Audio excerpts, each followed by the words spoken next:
white dresses and blue satin sashes, snowflakes that stay on my nose and eyelashes, silver white winters that melt into spring. These are a few of my favorite things.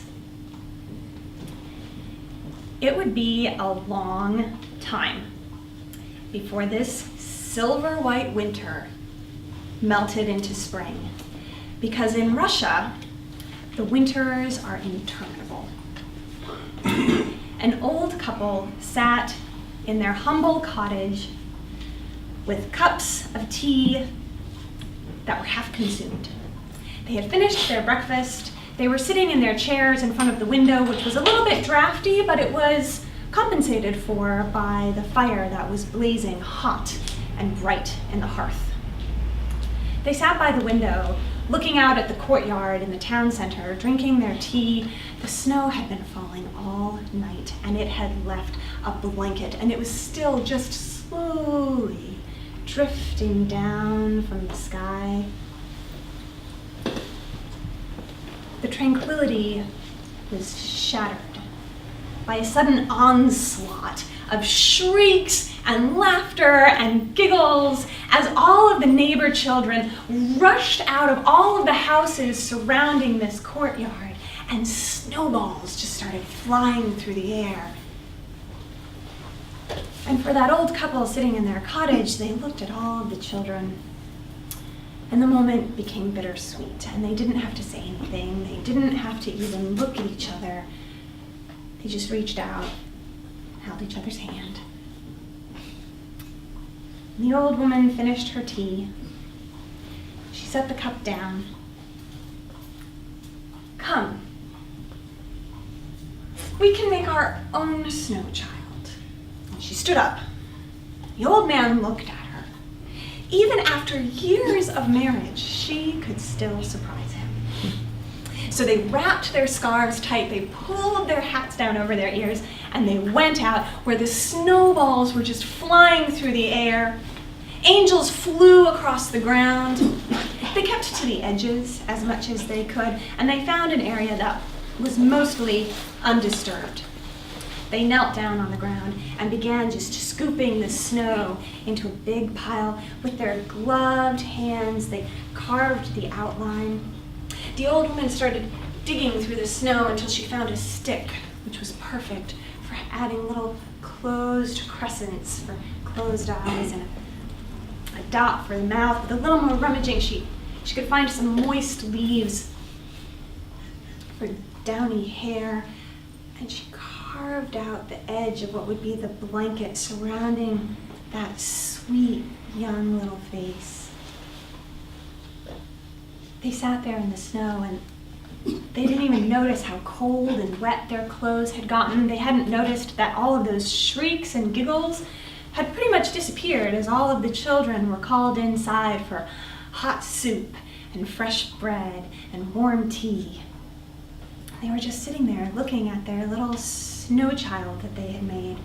And all of a sudden, the wind picked up. It just whipped through the courtyard, sending stinging snow at their faces and their nose.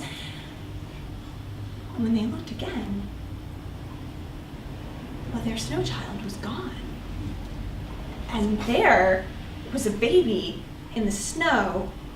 And you can't really leave a baby in the snow, so the old woman just scooped her up in her arms. And she carried that little baby inside. She thought, certainly this baby must be cold, so she walked over towards the fire, and shrieks just filled the air, blood-curdling screams. But if she went over by the drafty window, some coos and some giggles.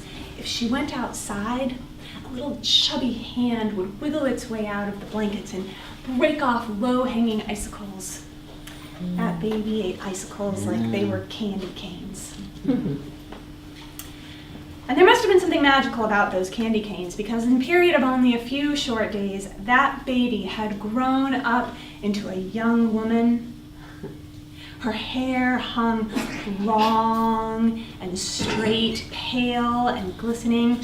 Her skin had the opacity and creaminess of a frozen pond, and her eyes glittered like frost snaking its way across a window pane. She was shy and she was quiet. And she didn't really like a lot of hugs and close contact because that was pretty warm, but the old couple, their house was warmer for having her in it. But they worried about her. Snegurochka, that was what they called her. Snegurochka, the Snow Maiden.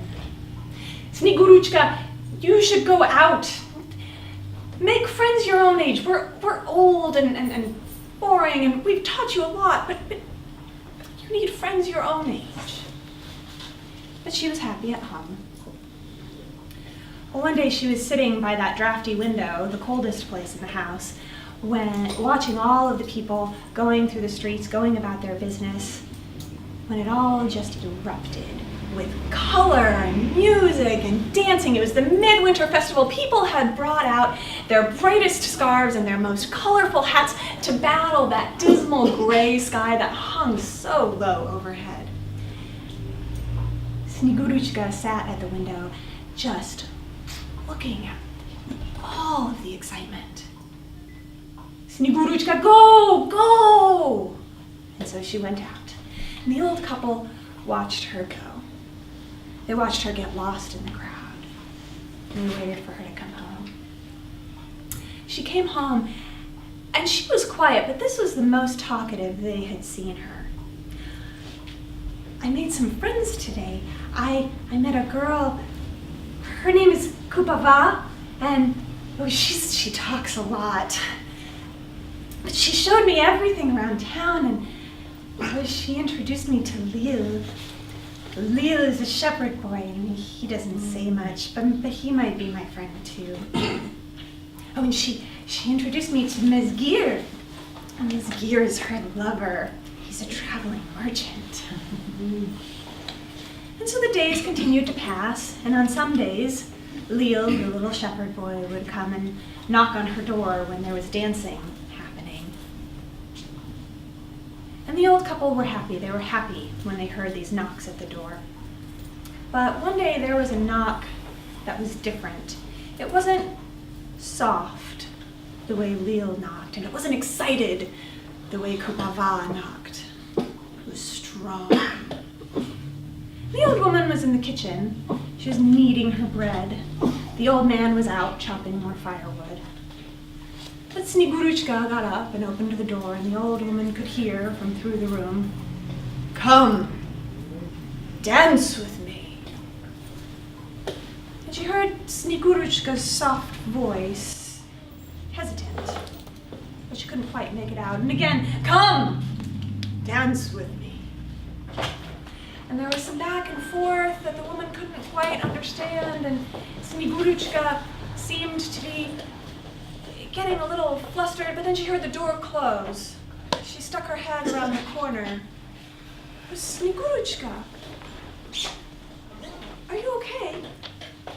"Well, yes. It was Mezgir, Kupava's lover, and he said Kupava was sick, and he said Lil was sick, and that I shouldn't be home not dancing, but I don't know." And the next day, Mezgir came again. And the next day he came again. And so this went until the day came that there was no knock at the door. It just flew open, and on the other side was a bundle of rage and anger and pain, and there was Kupava with her black curls just tumbling over her shoulders. "I thought you were my friend. How could you do this to me?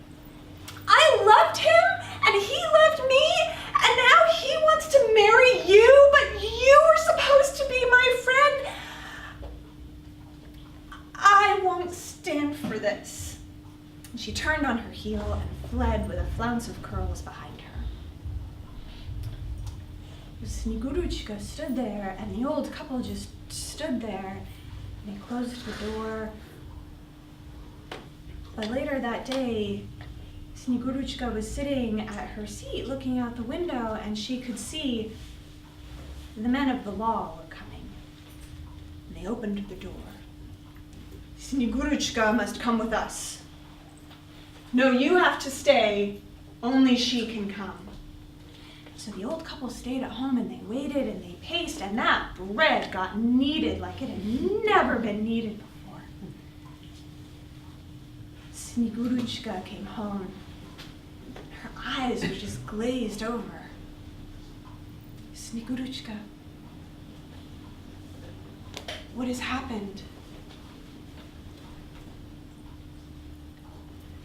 She's gone.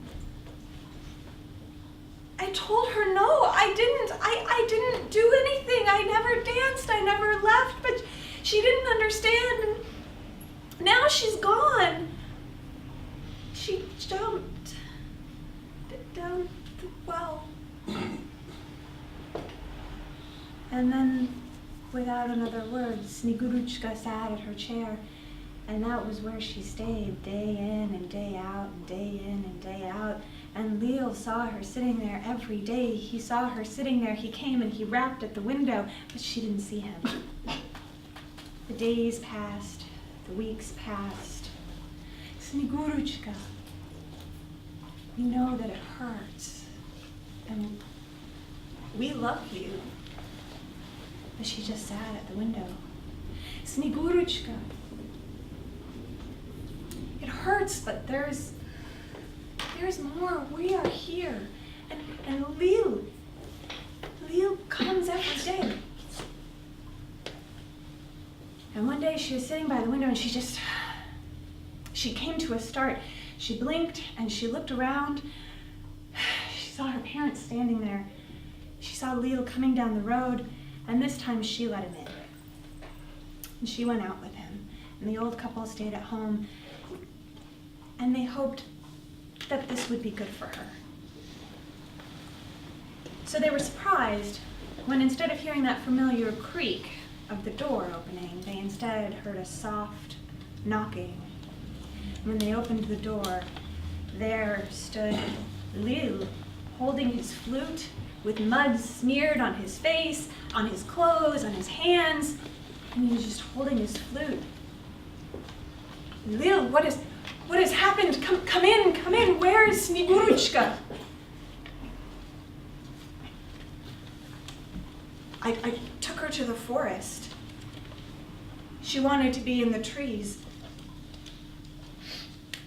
She wanted me to play a song for her, and I know her favorite song, and I played for her. While I was playing, she looked at me. She looked at me, and I looked at her. And there was this moment, and it was so sweet. I just closed my eyes for a second, and when I opened them again, she was gone. There was just a puddle under the tree where she was. I don't know where she was. I looked for her. There was just a puddle with steam rising up from it. I looked everywhere. There was just a puddle. And so they let him in. And they cried. And they held each other. And they made tea. And the next day, Lil came back. And they talked. And they remembered. And the next day he came back, and every day he came back. And those winters, they're always long, and they're always hard, but somehow they weren't quite so bitter as they once were.